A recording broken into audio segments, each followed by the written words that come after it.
প্রকৃত পুরুষ তো সে, যার কাছে অন্ধকার রাস্তায় একটা মেয়ে সুযোগ নয়, দায়িত্ব হয়ে ওঠে। মেয়েদের রূপ না থাকলে কেউ কাছে আসে না, আর ছেলেদের অর্থ না থাকলে কেউ পাশে থাকে না। সোজা আঙুলে ঘি না উঠলে আঙুল বাঁকানোর দরকার নেই। মাথা ঠান্ডা রাখুন, ঘিটাকে গরম করুন, তারপর ঢেলে নিন। কে বলে মানুষ খালি হাতে এসেছে আর খালি হাতেই ফিরে যাবে? মানুষ ভাগ্য নিয়ে এসেছিল আর কর্ম নিয়ে যাবে। নিজেকে অত বড় ভেবো না যে কারোর কাছে মাথা নিচু করতে পারবে না, কারণ একজন স্বর্ণপদক বিজেতাকেও মাথা ঝোঁকাতে হয় পদকটি গ্রহণ করার জন্য। যে তিনটি জিনিস জেনে রাখা খুব প্রয়োজন: 1, কখনো কারোর মনোযোগ আকর্ষণ করতে চাইবে না। 2, কাউকে বিশ্বাস করার আগে সতর্ক হন। আর 3, কখনো কারোর উপরে নির্ভরশীল হয়ে পড়বেন না। মারা গেলেই মায়া শেষ। আপন মানুষগুলাই বলবে লাশ বেশি সময় রাখা ভালো না। দলিল করে হয়তো জমি নিজের করে নেওয়া হয়, কিন্তু প্রিয় মানুষটাকে নিজের করে পেতে হলে বিশ্বাসের ভিত তৈরি করে নিতে হয়। বয়স্কদের সম্মান করো যখন তুমি যুবক, দুর্বলকে সম্মান করো যখন তুমি শক্তিশালী। ভুলগুলোকে বুঝতে শেখো যখন তুমি ঠিক, কারণ একদিন তোমারও ভুল হবে, তুমিও বয়স্ক হবে আর তুমিও দুর্বল হবে।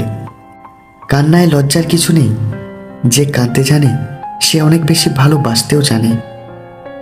বেঁচে থাকার সময়কালটা খুবই ছোট, কিন্তু এর হিসেবটা অনেক বড়।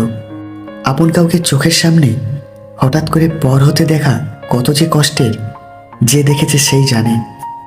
জীবনে যদি কিছু করে দেখাতে চাও, তাহলে একলা কিভাবে লড়তে হয় তা শিখে নাও। কাগজের নৌকা দিয়ে কখনো নদী পার হওয়া যায় না, ঠিক তেমনইভাবে অবিশ্বাস আর সন্দেহ নিয়ে কখনো ভালোবাসা হয় না। মেয়েদের যৌন উত্তেজনা বেশি হলে এই 3টি ইশারা করবে: 1, ঠোঁট লাল হয়ে যাবে। 2, ইচ্ছে করে শরীরের অঙ্গ দেখাবে। আর 3, যে কোনো অজুহাতে পুরুষকে স্পর্শ করবে। কারো কাছে অবহেলার পাত্র হওয়ার চেয়ে তার জীবন থেকে চিরজীবনের জন্য সরে যাওয়াটা অনেক ভালো। একটা সময় পর তোমাকে বুঝতে হবে যে জোর করে কারো শরীর তো পাওয়া যায়, কিন্তু তার হৃদয়ে জায়গা করা যায় না। শান্তি খুব ছোট একটা শব্দ, কিন্তু খুব দামি। একে কখনো কেনা যায় না, খুঁজে নিতে হয়। একটা সত্যিকারের ভালোবাসা একটা অসহায় জীবনকে নতুন রূপ দিতে পারে, আবার একটা মিথ্যে ভালোবাসা একটা জীবনকে ধ্বংস করে দিতে পারে। একটু ভরসা পেলে খুব সাধারণ মানুষও অসাধারণ কাজ করতে পারে। শুধু প্রয়োজন একটু বিশ্বাস। কাউকে সবচেয়ে বেশি বিশ্বাস করার পরেও যদি সে ঠকায়, তাহলে অবশ্যই তাকে পরিত্যাগ করা উচিত। ধনসম্পত্তি নয়, মানুষের জীবনের সবচেয়ে প্রয়োজনীয় জিনিস হলো মানসিক শান্তি।